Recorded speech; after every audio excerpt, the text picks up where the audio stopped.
This is a picture of Edith Cowan, but you might recognise her better if I show you this picture of her.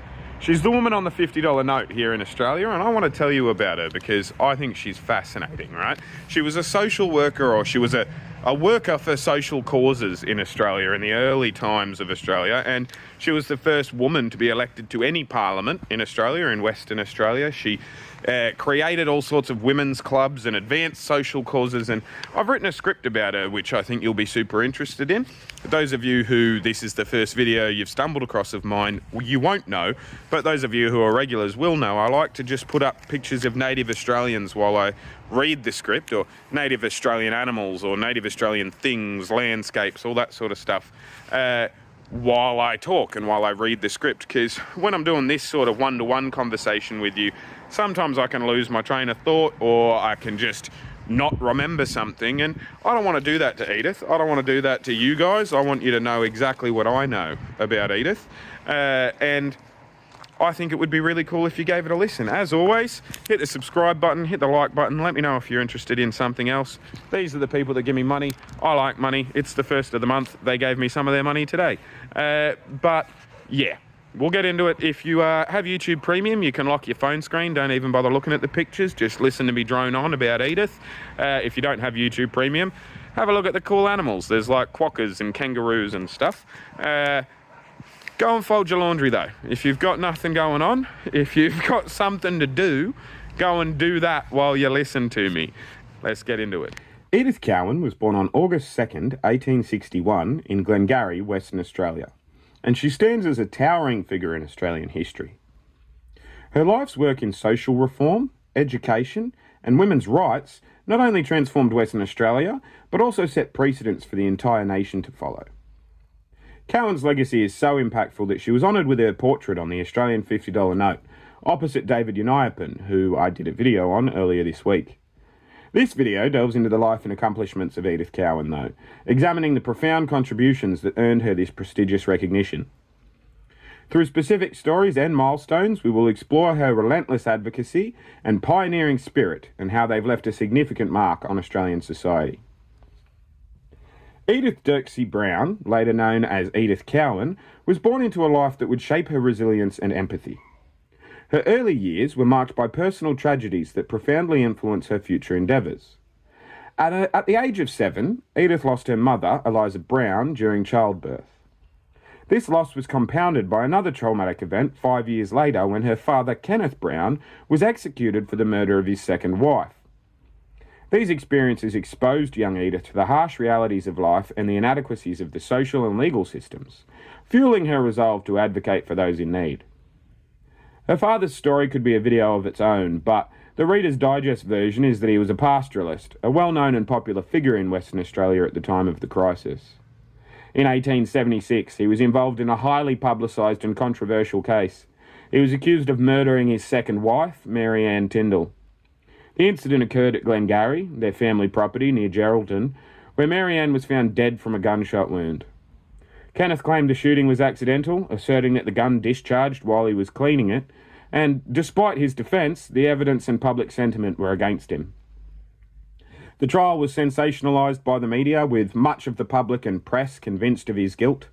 The prosecution argued that Kenneth Brown had intentionally killed Mary Ann Tyndall due to marital discord and financial difficulties. This narrative painted him in a negative light, and his previously respectable standing in society began to crumble. Kenneth Brown was found guilty of murder and sentenced to death by hanging. The conviction was a devastating blow to the Brown family, particularly to young Edith, who was just 15 years old at the time. The execution was carried out on June 5, 1876, in Perth Jail. This event was not only a personal tragedy for Edith, but also a significant social scandal. The public nature of the trial and execution meant that the Brown family was thrust into the spotlight, and the stigma of the crime lingered. For Edith, the loss of both her parents under such tragic circumstances had a profound impact on her worldview and her future endeavours. Despite these early setbacks, Edith was determined to pursue education and social betterment. She attended a boarding school in Perth, where she developed a passion for learning and a commitment to social causes. Her education not only equipped her with knowledge, but it also introduced her to influential circles that would later support her initiatives, what we call networking in the modern day. Edith married James Cowan in 1879, a move that would further enhance her social standing and provide her with a platform to effect change. James, a prominent lawyer and later a magistrate, shared her progressive views and supported her burgeoning interest in social reform. Together, they had 5 children, and Edith balanced her roles as a mother and a community advocate with remarkable dedication. Edith Cowan's entry into social work was marked by her involvement with and the founding of the Karrakatta Club, a women's organisation that was formed in 1894. But I should probably go back a step. I'm assuming a bit of prior knowledge here, but just in case it isn't here at all, in the late 19th century, women in Australia, like many other parts of the world I guess, faced significant social and political limitations. They were largely excluded from formal political processes and had limited opportunities for education and professional development. It was in this context that the idea of forming a women's club emerged. Edith Cowan and other progressive women from the time recognised the need for a dedicated platform where women could gather, exchange ideas and collectively work towards social change. The club became a crucial platform for Edith and other women to discuss and promote social reforms, particularly those affecting women and children specifically. One of the club's significant achievements was advocating for the right of women to vote, a campaign that saw success in 1899 when Western Australian women won the right to vote in state elections. Edith's advocacy extended to various other social issues as well. She was a vocal proponent of education reform, believing that education was the key to social improvement. In 1891, she became the first woman member of the Perth Central Board of Education, where she pushed for improvements in the education system, particularly for young girls. Her efforts contributed to the establishment of the King Edward Memorial Hospital for Women in 1916, which provided much-needed medical care to women and children. Cowan's most enduring legacy lies in her tireless work for women's rights. In 1921, she made history by becoming the first woman elected to an Australian Parliament, representing the seat of West Perth in the Western Australian Legislative Assembly. Her election was a landmark achievement, breaking significant gender barriers and inspiring countless women across the nation, including but not limited to Julia Gillard, Australia's first female Prime Minister. Gillard, in her speeches and writings, often acknowledges the historical significance of figures like Edith Cowan.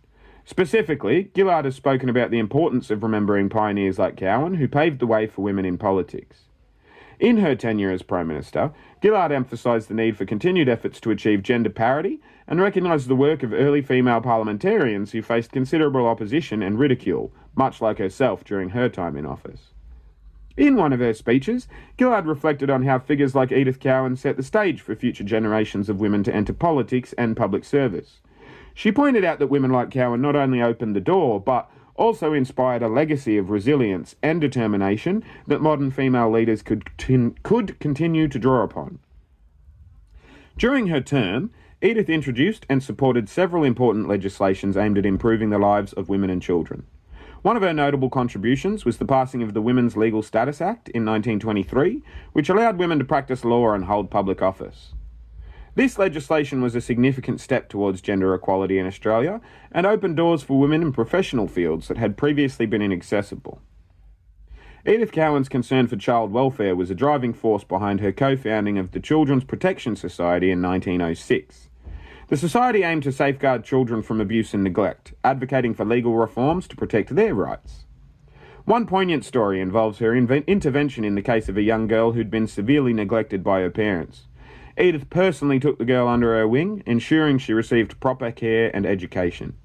This personal involvement exemplified her hands-on approach to social work and her deep compassion for the vulnerable. Edith's role in establishing the King Edward Memorial Hospital for Women was another testament to her dedication to improving women's health.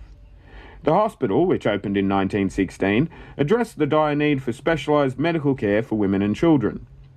Edith's efforts in fundraising and advocacy were instrumental in bringing this project to fruition. Her personal visits to the hospital, offering comfort and support to patients, highlighted her commitment to the cause. As a member of the state's Children's Council, Edith Cowan played a pivotal role in reforming the juvenile justice system. She advocated for the establishment of separate courts for children, arguing that they required different handling than adults.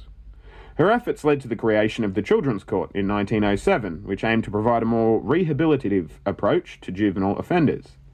Edith's compassionate and progressive views on child welfare were reflected in her work with or on the council, where she often intervened personally to help children in need.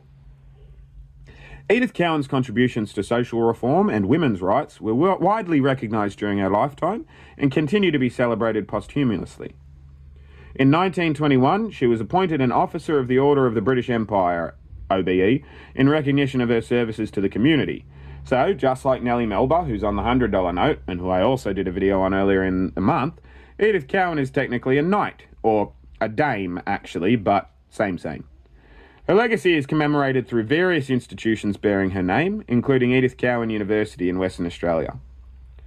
The decision to feature Edith Cowan on the Australian $50 note was a reflection of her lasting impact on Australian society. This honour was a part of a broader initiative by the Reserve Bank of Australia to recognise significant historical figures who've contributed to the nation's development. The selection process involved extensive consultations with historians, community leaders and the public to identify individuals whose achievements resonated with contemporary values and aspirations. Edith Cowan's portrait was chosen for the redesigned $50 note across multiple different categories from the community. Her inclusion on the note symbolised her pioneering spirit and the profound changes she helped bring about in the realms of social justice, education and women's and children's rights.